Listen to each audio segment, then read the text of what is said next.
Let's talk about the one thing that ruins more relationships than bad communication: money, finances. Yep, that green paper can turn love into a civil war real quick. I mean, who hasn't felt that awkward tension when your card declines and suddenly you're both pretending like it's a glitch? Or when date night feels less like romance and more like a budgeting meeting. But here's the real. Money fights aren't just about the numbers. They're about trust, control, and even your own self-worth. And if you don't get ahead of it, it can tear down even the strongest of relationships. And the data supports this.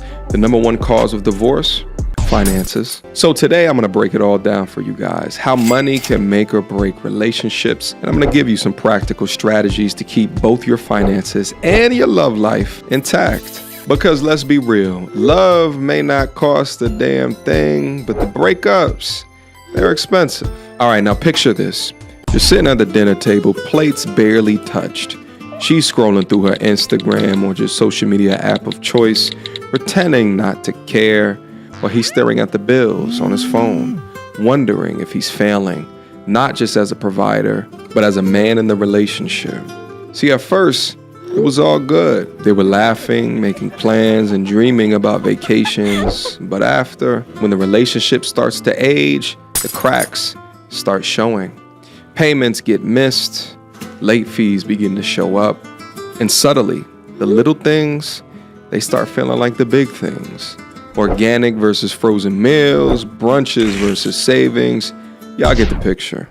She's talking about how they need to live a little, go out, enjoy themselves, have an abundance mindset, while he's staring at the numbers like, how are we going to afford any of this? Credit card balances creep up. He avoids checking the statements, while she's hoping that he won't notice that one extra Amazon order. And before you know it, they're sleeping back to back, silent, stubborn, and scared to admit what's really wrong. And at this point, it's really not about the numbers anymore.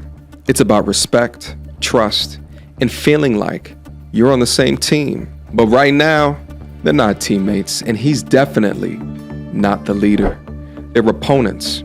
And when you're fighting each other instead of the problem, nobody wins. Sound familiar? Well, don't worry. You are obviously not alone. And most couples, they stay stuck right there, blaming each other until there's nothing left worth saving. But the two in this story, they found a way out. And I'm about to show you exactly how. So one day, boom, her car breaks down. $1,200 for repairs, and they only got $500 in savings. He gets frustrated, feeling like he's failing as a provider. She's panicking because this just confirms her biggest fear, that they're not prepared. In the blame game, oh, it's on. He again wants to pull out his credit card for the expense, and she's like, didn't I tell you that we needed a rainy day fund? And at this point, he's hearing the criticism and she's hearing the excuses, and nobody's hearing solutions. And he's thinking at this point, how am I supposed to fix this? While she's thinking, I told him that this would happen. And before you know it, it comes to a head because they're yelling over each other, not hearing a word being said. And now he's like, what you want me to do? Pull the money out of thin air? And she's firing back like, no, I just want you to listen for once, instead of pretending that everything is okay. And it's not even about the money anymore. This is about respect, trust, and feeling like they're on the same team, one of which he's leading.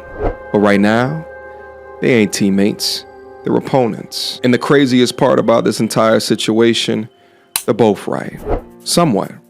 But being right doesn't pay the bills. So what happens next? So here's where the game changes. Rock bottom. No more pretending, no more guessing, and no more pointing fingers. They're both broke, tired, barely speaking, but neither of them wants to give up. So they sit down, pen, paper, and receipts everywhere. And they finally start talking. And trust me, it ain't easy for them. She's mad about his overtime hours, as what they always are. They want you to make good money, but spend as much time as possible with them, while he's mad about her extra Amazon orders. But then something shifts. She looks at him and says, I don't want to lose us over this. And for the first time in weeks, he believes her. They then begin the painstaking process of writing down every dollar amount coming in and every dollar amount going out. They stop asking, whose fault is this? And they start asking, what can we do about this together? So here's the rules that they set. No more impulse buys under no circumstances. No big purchases without talking first. And no more pretending like everything's fine. But yeah, it took a lot. They fought, they slipped up, but they kept coming back to the table because this time quitting was not an option. And guess what? Because they went through that, little by little, the numbers, they began to make sense. And so did this factor in their relationship. So after the arguments, the stress, and the breakdown, they finally did the one thing that most couples avoid. They got organized. And let me tell you, it wasn't some overnight miracle. In order to do that, you must be disciplined. The first move, if you find yourself in this situation, is to build an emergency fund. Ideally, you want to have at least 6 months of expenses saved in that fund. But if you flat broke right now, at least try to save $10 a week. That's it. No crazy, unrealistic goals, just consistent deposits until it starts to add up. Secondly, after you build up that emergency fund, you can then budget for an entertainment fund or a fun fund, so to speak. $50 a month. Dinners, movies, what have you. You've built up 6 months of living expenses in your emergency fund, so it's okay to treat you as well as your lady within a relationship with a budget that makes sense. Nobody wants to feel like their entire life is one long struggle. You gotta keep some joy in the budget or you'll snap. But the real key in all of this, they split finances without splitting up. He has an account, she has an account, and one joint account for bills as well as savings.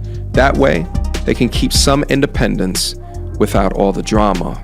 Building a framework like this stops the idea of who spent what and starts the idea of how do we build together.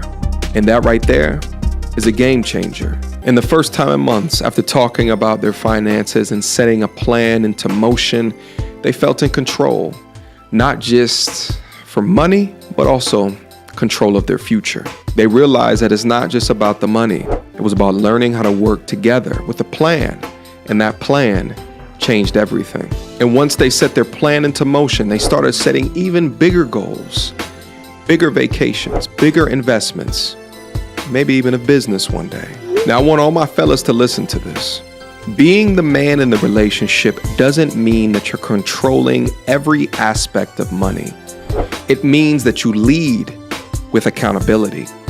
Those two things are not the same thing. Leadership has never been about calling all of the shots.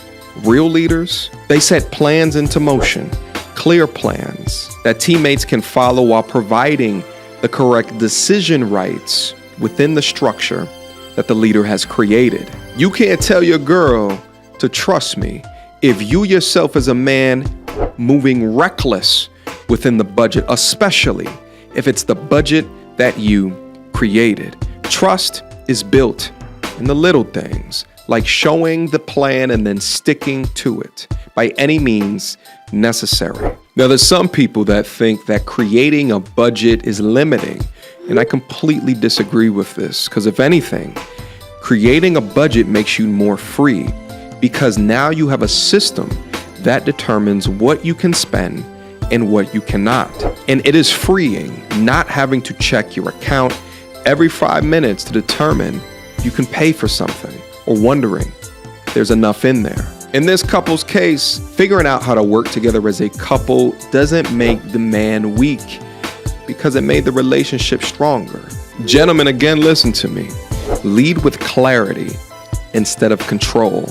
Control will stress you the hell out, and you'll find yourself doing most of the work, putting the burden on your back to solve everything. That's not leadership.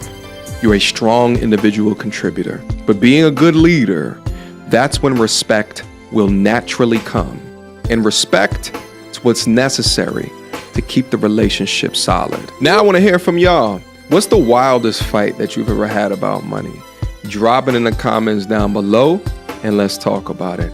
And while you're at it, let me know what's one thing that you and your lady have done to get on the same page financially.